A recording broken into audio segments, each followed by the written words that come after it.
Mis hermanos, amigos, bendiciones de nuestro santo y buen Dios. Qué bueno estar aquí, deseosos y esperando que Dios nos permita por el Espíritu Santo conocerle un poco más. Y con este fin les ruego me acompañen por favor a Jeremías capítulo 9, versículo 23 y 24, es un texto muy conocido.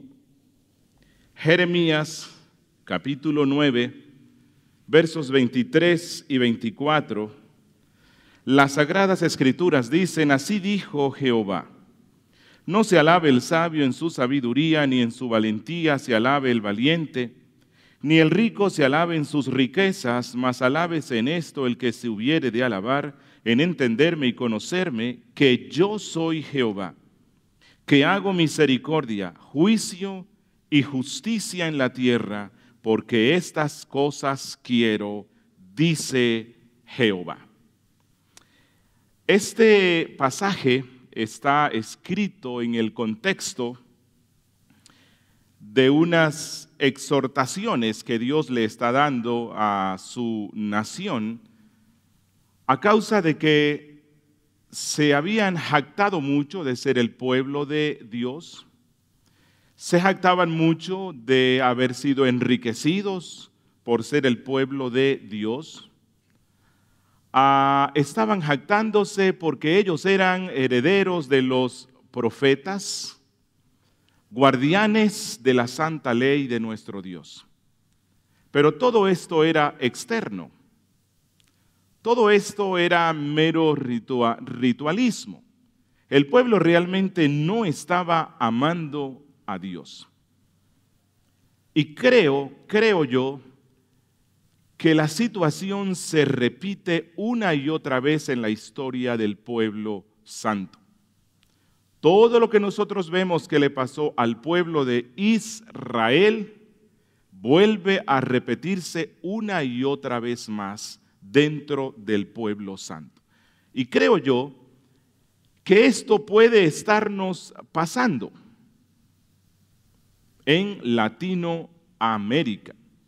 No sé si se han percatado los que ya pasamos de 50 más o menos, hace unos 30 años o más, decir que usted era evangélico significaba que a usted lo iban a ver como alguien raro, como alguien extraño, ciudadano no de la primera categoría.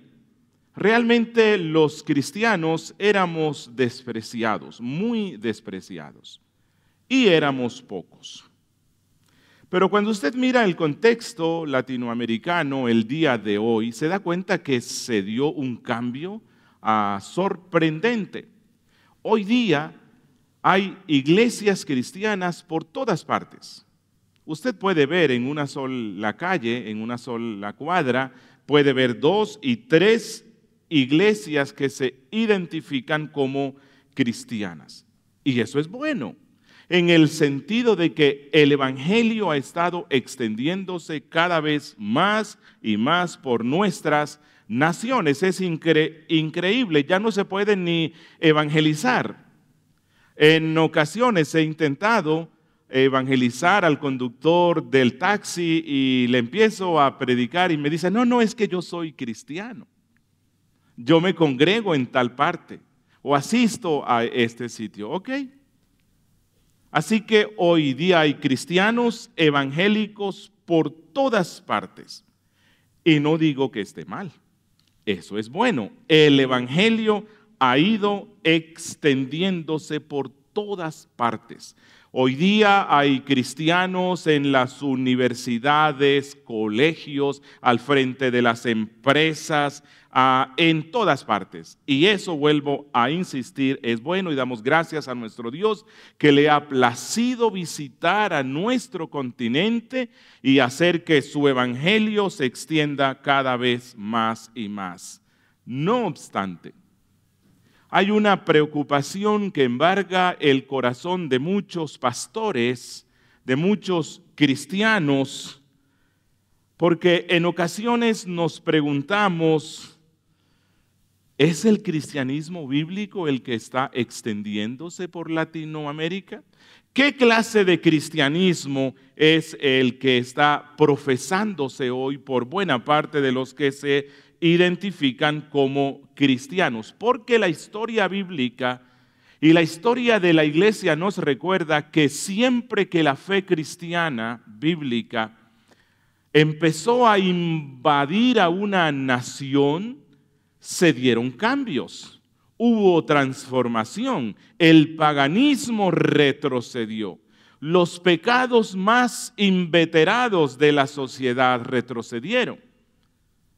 Y eso es algo claro en la Biblia. No sé si recuerdan Hechos 19, allí hubo un conflicto porque los que construían templecillos de la diosa Diana y se los vendían a los feligreses de la diosa Diana, armaron un escándalo impresionante porque sus ventas se habían disminuido notoriamente y estaban preocupados por su economía, pero a la misma vez estaban preocupados porque el culto a la gran diosa Diana estaba retrocediendo. ¿Y qué estaba pasando?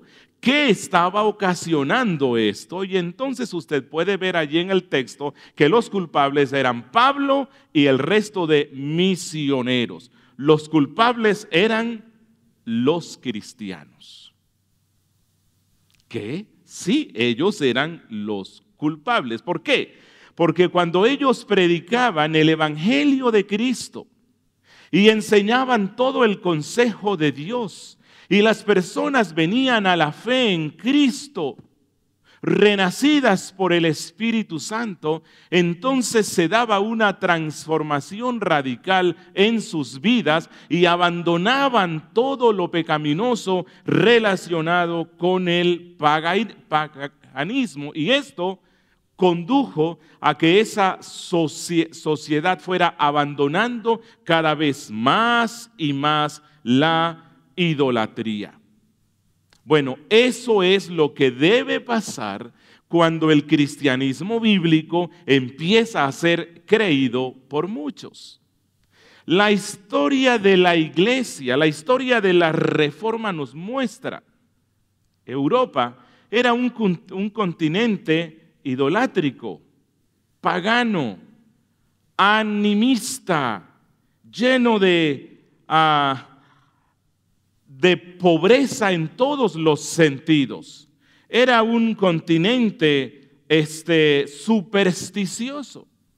Pero cuando vino la reforma, cuando el Espíritu Santo guió a Lutero, a Calvino y al resto de reformadores, y se dio una reforma en la iglesia regresando a las Escrituras, al Evangelio bíblico, entonces hubo una transformación en aquellas naciones que pusieron su fe real en Cristo. La pregunta entonces que debemos hacernos hoy es: ¿estamos presenciando una real transformación en las grandes masas latinoamericanas que se identifican como cristianas?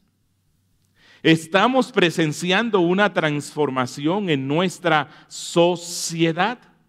¿Estamos viendo que los pecados están retrocediendo? ¿Qué está pasando en nuestras naciones?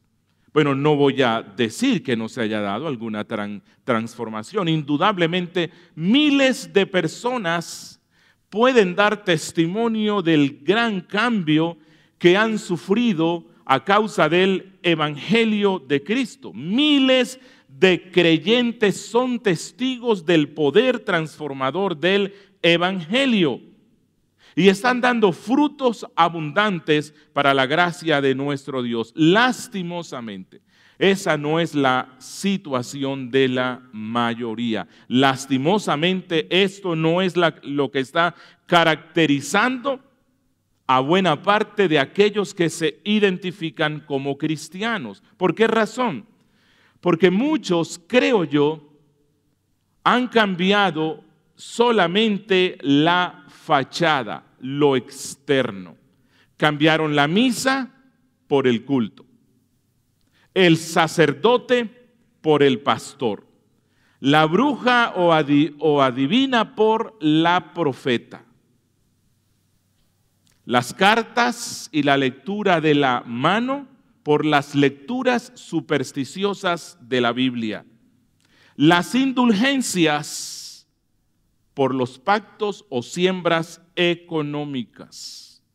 Las visiones supersticiosas de la Virgen los han cambiado por supuestas visiones del infierno y del cielo y cualquiera imaginación exaltada de muchos. Entonces, se ha dado un cambio, sí, pero en ocasiones solamente en la fachada.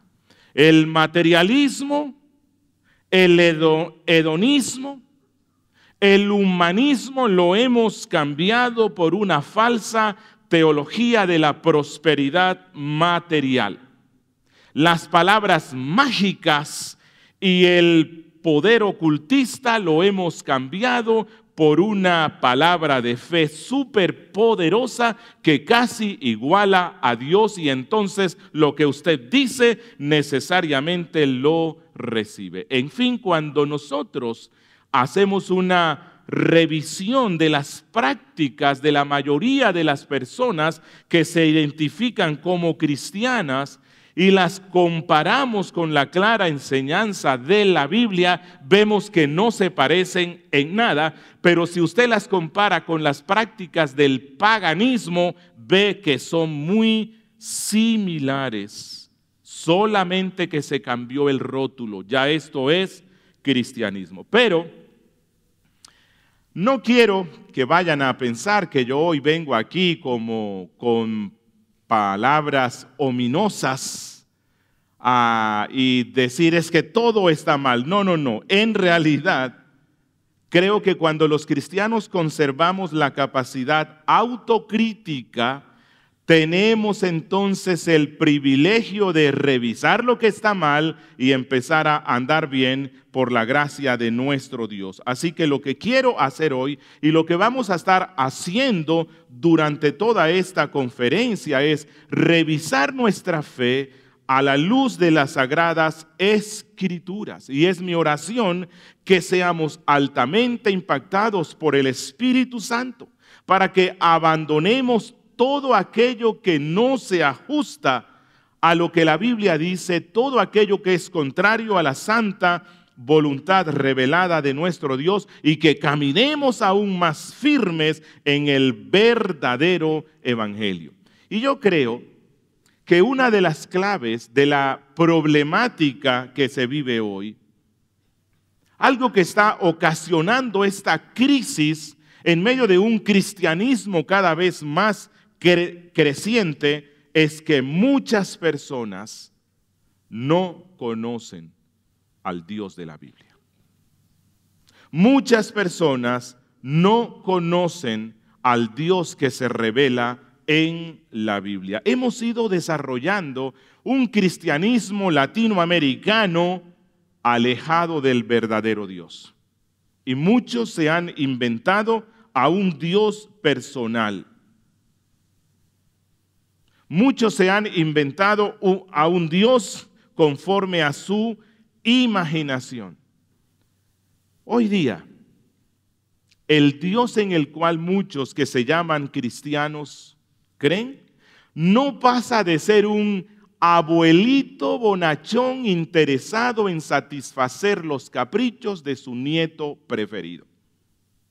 Sí, y entonces todo lo que necesitan ellos, simplemente tocan la varita mágica de la fe y el genio mágico inmediatamente viene y está obligado a cumplir los deseos de esta persona. Ese es el Dios en el cual muchos creen hoy. Algunos creen en un Dios que en realidad es más digno de lástima que de adoración, que es un Dios que no es soberano sobre todo, que es un Dios que tiene que consultar o depende de la voluntad de las personas para hacer lo que Él desea. Que si nosotros no activamos el poder de Dios mediante la fe, Dios está maniatado. Dios no puede hacer nada. Bueno, ese no es el Dios que nos muestra la Biblia. Para algunos que se llaman cristianos hoy, el Dios en el que creen ya no es el Dios todopoderoso que hace con los habitantes de la tierra como Él quiera y que no hay quien detenga su mano y le diga, ¿qué haces? No, para muchos hoy el Dios en el que creen es un Dios débil, al cual se le escapan las cosas, el cual no tiene control sobre todo y mucho menos sobre las calamidades que vienen sobre el mundo. Y entonces le preguntan a un cristiano, ¿qué pasó con el Dios amoroso en el cual crees? ¿Por qué permitió que tu casa se incendiara? ¿Por qué permitió que temblara la tierra y murieran muchos niños? Y entonces intentamos justificar y excusar a Dios como diciendo es que Dios no se dio cuenta. Y para otros, el Dios al cual adoran es un Dios popular. Es un Dios parcero. Y se acercan a Dios no con la confianza que la Biblia nos dice, sino de una forma confianzuda e irreverente. Y lo vemos en la forma como tratan de adorar a Dios de una forma irrespetuosa. Realmente hoy día es un tiempo de crisis en el conocimiento de Dios. Es un tiempo de crisis en el conocimiento de Dios. El conocimiento del Dios verdadero se ha diluido en medio de una religión con apariencia de cristiana, pero sobre un fundamento pagano, idolátrico, humanista, animista, supersticioso. Y esa es la razón por la cual Dios de tanto en tanto envió profetas a su pueblo. Y hoy día, aunque Dios no está dando el don de la profecía, sí usa a sus pastores, ministros, para que usemos la palabra profética y le recordemos al pueblo, vuelvan a los caminos antiguos. Y la Biblia una y otra vez exhorta a su pueblo para que recupere el conocimiento del verdadero Dios. Miren, Jeremías 4, versículo 22, dice,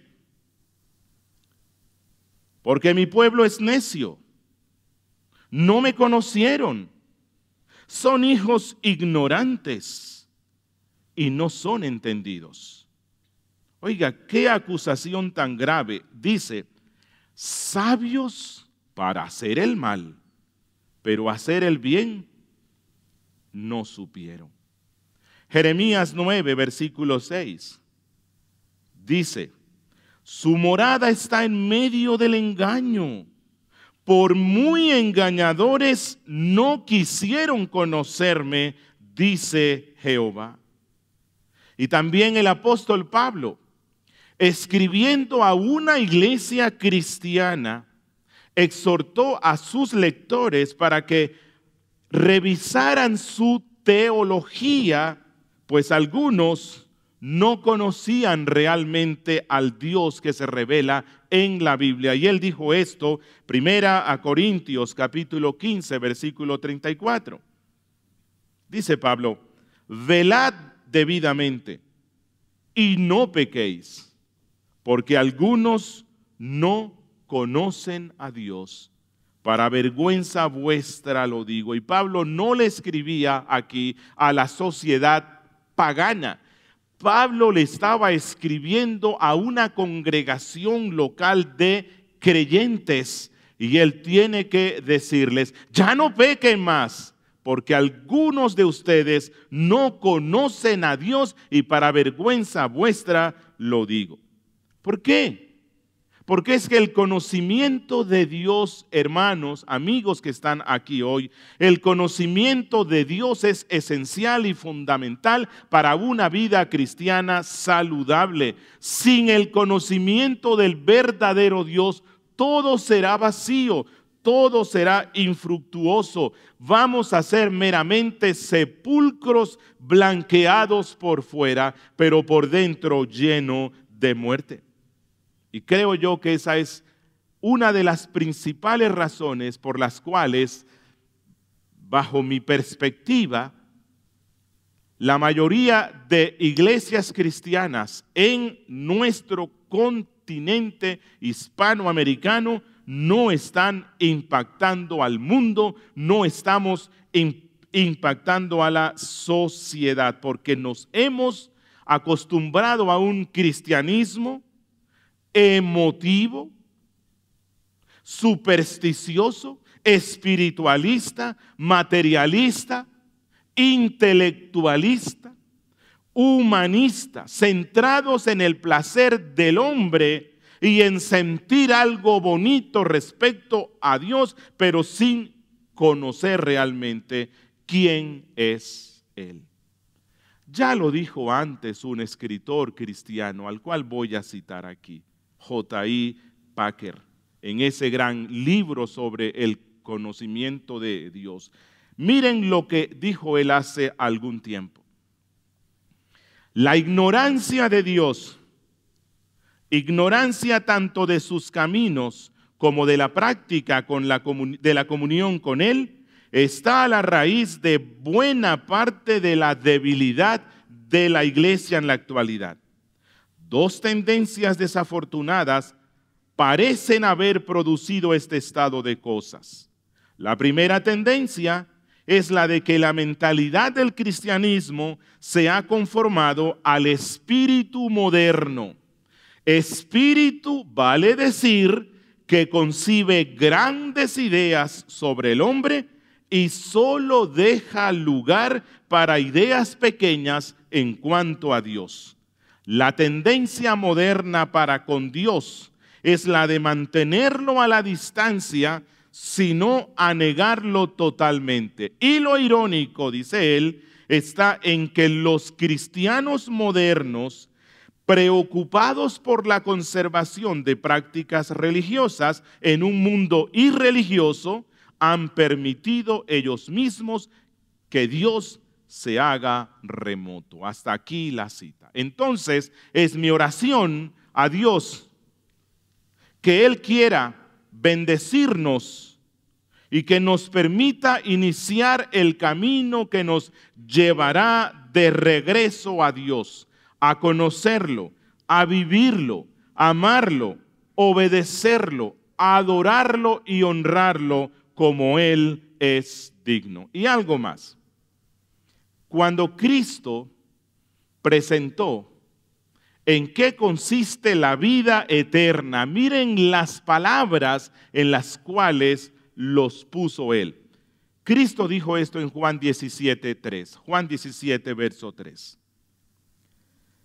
Y esta es la vida eterna. ¿Qué es la vida eterna? Dice Cristo, que te conozcan a ti, el único Dios verdadero, y a Jesucristo a quien has enviado. Así que el conocimiento del verdadero Dios es la vida eterna. Conocer a Dios es tenerlo a Él. La salvación es tener a Dios conociéndolo. El placer más grande, la esperanza más grande, la bienaventuranza más grande del cristiano es esta: conocer y tener a Dios.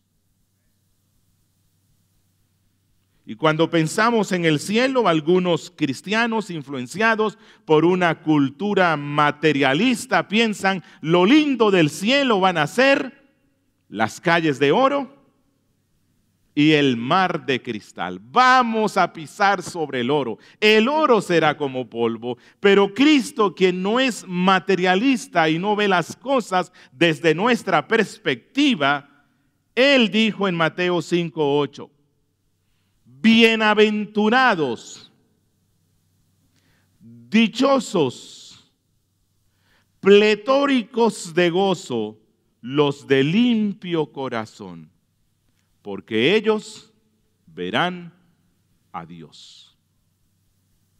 Ellos verán a Dios. Así que esa es la expectación beatífica que el cristiano tiene. Un día vamos a ver a Dios y ese será nuestro gozo perfecto. Pero desde esta tierra empezamos a conocerlo. Empezamos a deleitarnos en Él. Y esa es la razón por la cual Pablo dijo, por tanto nosotros todos, mirando a cara descubierta, como en un espejo, la gloria del Señor, somos transformados de gloria en la misma imagen, como por el Espíritu del Señor. Cuando el conocimiento de Dios nos inunda, entonces reflejamos con más fulgor la imagen de Él. Cuando el conocimiento de Cristo nos invade, entonces manifestamos más el carácter de Cristo en esta tierra y nos estamos llenando de gozo porque sabemos que un día lo vamos a ver. La muerte asusta, ¿verdad? Bueno, sí, realmente la muerte es algo contranatural. La muerte vino como resultado del pecado. La muerte es la separación del alma con el cuerpo y eso nos asusta. Pero los cristianos, entre más conocemos a Dios, más amamos a Dios. Y entre más amamos a Dios, más lo exaltamos. Y entre más lo exaltamos, más lo amamos y más lo adoramos y más deseamos estar con Él. De tal manera que cuando la muerte se aproxima, en vez de asustarnos, aterrorizados porque vamos a perder todas las cosas de este mundo, por allá en el fondo, en medio del miedo natural que la muerte da, hay una expectativa de gozo, porque no sé cómo, pero vamos a ver a Dios. Y ese es el gozo más grande del cristiano. Y entonces, hermanos, espero que aprovechemos bien cada una de las exposiciones. No vamos a ahondar en todos los atributos que conocemos o que la Biblia nos muestra sobre Dios. ¿Quién podrá profundizar en el conocimiento del insondable Dios? ¿Quién podrá abarcarlo todo? Pero les dejo con unas declaraciones de ese gran predicador del siglo XIX, Spurgeon, quien hablando sobre este tema dijo, y concluyo ya con esto, y cito textualmente: el estudio apropiado de los elegidos de Dios es el propio Dios. El estudio apropiado del cristiano es la deidad. La ciencia más elevada, la especulación más sutil, la filosofía más poderosa que puedan jamás atraer la atención de un hijo de Dios es este: el nombre, la naturaleza, la persona, la obra, hechos y existencia de ese grandioso Dios a quien el cristiano llama Padre. Dice él, en la contemplación de la divinidad hay algo extraordinariamente beneficioso para la mente. Es un tema tan amplio que todos nuestros pensamientos se pierden en su inmensidad, tan profundo que nuestro orgullo se ahoga en su infinitud. Pero si este tema humilla la mente, dice él, también la expande. Aquel que piensa en Dios con frecuencia tendrá una mente más grande que el hombre que simplemente camina con pesadez alrededor de este globo estrecho. Quizás se trate de un biólogo que hace alarde de su habilidad para hacer la disección de un escarabajo, estudiar la anatomía de una mosca o clasificar a los insectos y a los animales en grupos que tienen nombres casi impronunciables. Puede ser un geólogo capaz de disertar sobre el megaterio, el plesiosauro y todos los demás animales extintos. Él puede pensar que independientemente de cuál sea su ciencia, su mente se ve ennoblecida y engrandecida. Me atrevo a decir que así es, pero después de todo, el estudio más excelente para ensanchar el alma es la ciencia de Cristo y Cristo crucificado y el conocimiento de la deidad en la gloriosa Trinidad. Hasta aquí la cita.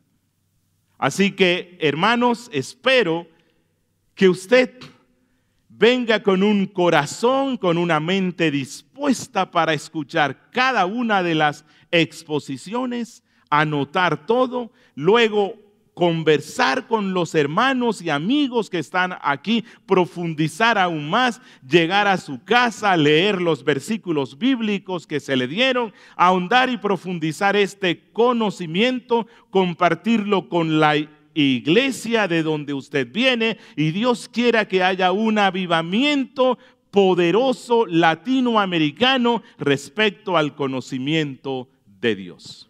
Oremos. Padre